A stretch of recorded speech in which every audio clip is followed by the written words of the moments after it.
করে এখানে বলতে চাই ইতিহাসের রেকর্ড হিসেবে 5ই জুলাই আমরা পরিষ্কারভাবে এই আন্দোলনের প্রতি আমাদের সমর্থন ঘোষণা করেছি। 6ই জুলাই বিএনপি মহাসচিব তারা প্রেস কনফারেন্স করে এই আন্দোলনের প্রতি সমর্থন ঘোষণা করেছেন এবং এই কথাগুলো রেকর্ডে থাকা দরকার।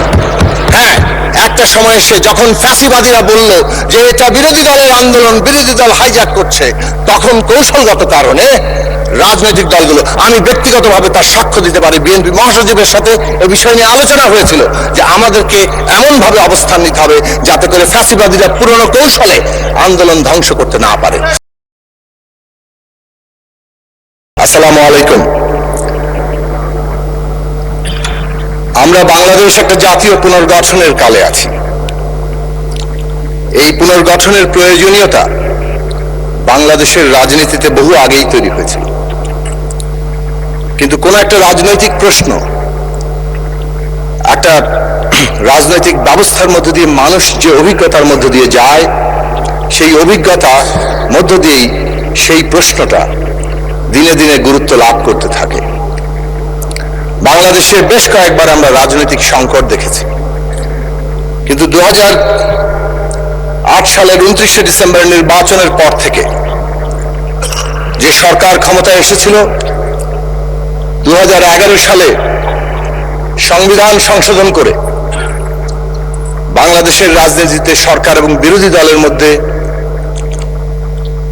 যে দুর্লভ ঐক্য 1996 সালে তৈরি হয়েছিল নির্বাচনের জন্য তত্ত্বাবধায়ক ব্যবস্থা, সেই ব্যবস্থা বাতিল করে দেয় এবং সেখান থেকেই বলা চলে বাংলাদেশে একটি নতুন করে একদলীয় শাসন ব্যবস্থা কায়েমের সূত্রপাত ঘটে এবং সেই অভিসন্ধি পরিষ্কারভাবে পরবর্তী প্রতিটি সময়ের মধ্যেই আমরা দেখতে পাই যে দিনে দিনে শক্তিশালী হয়েছে এবং শেষ পর্যন্ত নির্বাচন ছাড়া, জনগণের সম্মতি ছাড়া এই দেশে একটা জবরদস্তি, কর্তৃত্ববাদী এবং ফ্যাসিস্ট শাসন ব্যবস্থা তার চূড়ান্ত রূপ নিয়েছিল।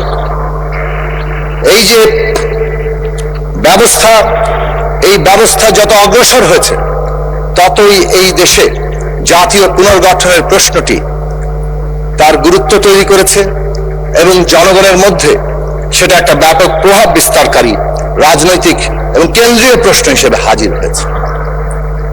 রাজনীতি শাস্ত্রে একটা কথা আছে, when idea grips the society it becomes a material force।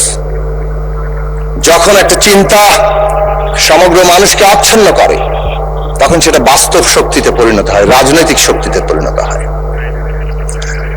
আজকে বাংলাদেশের 2026 সালের 12ই ফেব্রুয়ারি যে নির্বাচন অনুষ্ঠিত হয়েছে, যেখানে জনগণ ভোট দিতে পেরেছেন এবং সেই ভোটের মধ্য দিয়ে বাংলাদেশের জনগণ যে দলকে সংখ্যাগরিষ্ঠ দল হিসেবে নির্বাচিত করেছে এবং সংখ্যাগরিষ্ঠ দলের নেতা হিসেবে, সংসদ নেতা হিসেবে যিনি প্রধানমন্ত্রীর দায়িত্ব নিয়েছেন জনাব তারেক রহমান,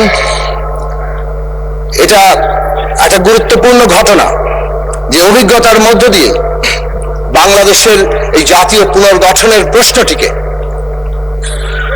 উপলব্ধি কেবল করেননি, তাকে বাস্তব রূপ দেওয়ার জন্য প্রতি পদে পদে তার যে ভূমিকা রাখা সেটা রেখেছেন।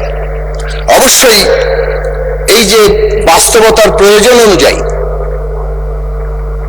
রাজনীতিকে পুনঃসজ্জিত করার যে ধারাবাহিকতা বিএনপির প্রতিষ্ঠাতা শহীদ প্রেসিডেন্ট জিয়া রহমান এবং বেগম খালেদা জিয়া, যিনি তার ভূমিকার মধ্য দিয়ে বাংলাদেশের সকল মানুষের কাছে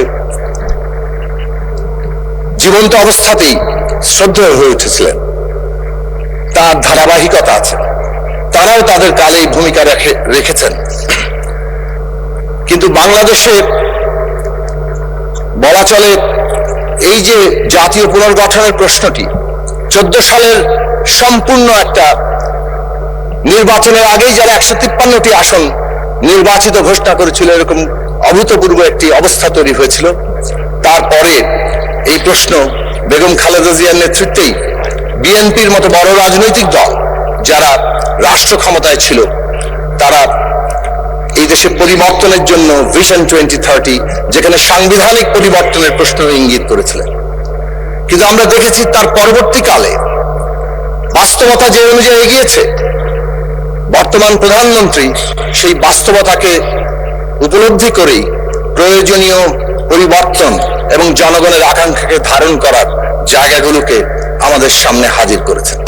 তার ধারাবাহিকতাতেই এটা বলবো যে দলের পক্ষ থেকে তারা 27 দফা দিয়েছিলেন 2022 সালের 19শে ডিসেম্বর, এবং আমরা গণসংহতি আন্দোলন এবং আমাদের জোট গণতন্ত্র মঞ্চ, আমরা যারা 14 দফা কর্মসূচি নিয়েছিলাম, আমরা যখন যুগপৎ আন্দোলনের প্রস্তুতি নিচ্ছিলাম আর 39টি দল মিলে, আমরা তখন 31 দফা প্রণয়ন করেছি। সেটা ছিল পরিস্থিতির প্রয়োজনীয়তার জায়গা থেকে আরো এক ধাপ অগ্রসর অবস্থা। সেই লড়াই আমরা দেখেছি কিভাবে তৈরি হয়েছে।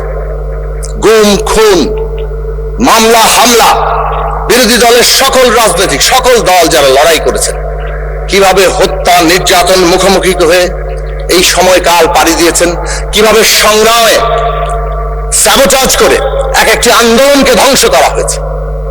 সেই সব পর্ব পাড়ি দিয়ে এই রাজনৈতিক লক্ষ্য কর্মসূচি মানুষের সামনে এসেছে। এর আগের বক্তব্য আমরা বলার চেষ্টা করেছি যে এই যে জমিন পাটাতন, এই পাটাতন তৈরি হয়েছে বাংলাদেশের সকল মানুষের মধ্যে, যে এই রাষ্ট্র ব্যবস্থা না বদল ঘটলে বাংলাদেশ এগোতে পারবে না। আমরা একটা ক্রস রোডে দাঁড়িয়েছি, যে ক্রস রোডে বাংলাদেশ এগোবে না স্থবিরতার দিকে যাবে, এটা নির্ভর করছে জাতীয় পুনর্গঠনের উপরে, যে জাতীয় পুনর্গঠন রাজনৈতিক, অর্থনৈতিক এবং অবশ্যই সাংস্কৃতিক। ফ্যাসিবাদ এই সব ক্ষেত্রেই বাংলাদেশকে স্থবির, এমনকি একটা বিপর্যয় অবস্থা সৃষ্টি করার জায়গায় নিয়ে গিয়েছে। সেই জায়গার লক্ষ্যে দাঁড়িয়েই যদিও তারা আমি নির্বাচন করে সাময়িক সাফল্যে উৎফুল্ল ছিল, কিন্তু মানুষের মধ্যে তাদের ক্ষোভ কেবল দানাই বেঁধেছে, যে ক্ষোভের উদ্গীরণ আমরা দেখেছি। জি আচ্ছা, ঠিক আছে, 5 মিনিট, সর্বোচ্চ 5 মিনিট, ধন্যবাদ।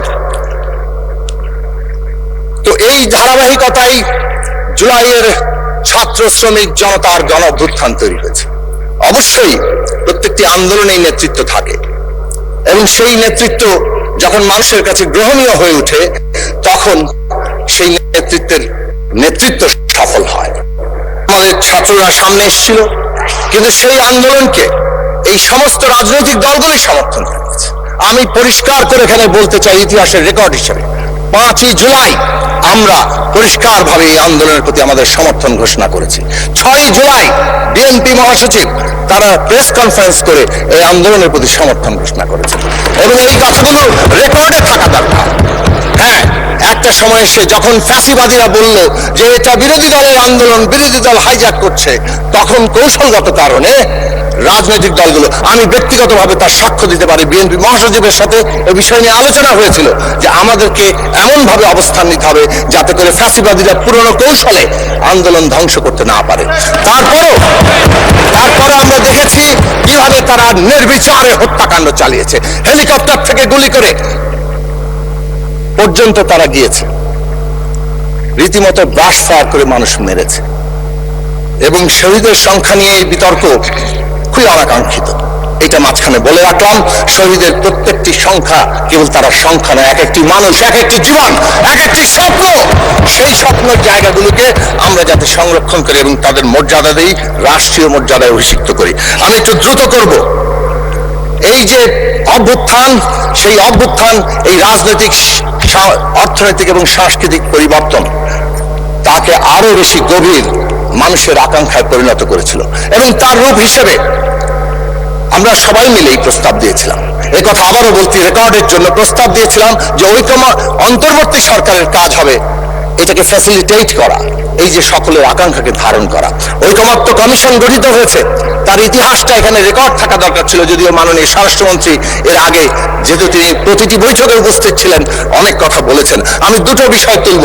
এক নম্বর বিষয় হচ্ছে ঐকমত্য কমিশনের কাজ ছিল ঐকমত্য তৈরি করা, এবং যখন প্রথম দিকে আলোচনা শুরু হলো এবং প্রথম গুরুত্বপূর্ণ প্রশ্ন 70 অনুচ্ছেদ সংবিধানে বদল হবে কিনা, তখন যখন আলোচনা ঠিক হলো, সেই দিনই ঠিক হয়েছিল দ্বিমত থাকলে কি সমাধান হবে, এবং সেই দিন বলা হয়েছিল যে নোট অফ ডিসেন্ট দেওয়া যাবে, কারণ রাজনৈতিক দলগুলো বলছিল দুটি এক্সেপশন রেখে আস্থা ভোট এবং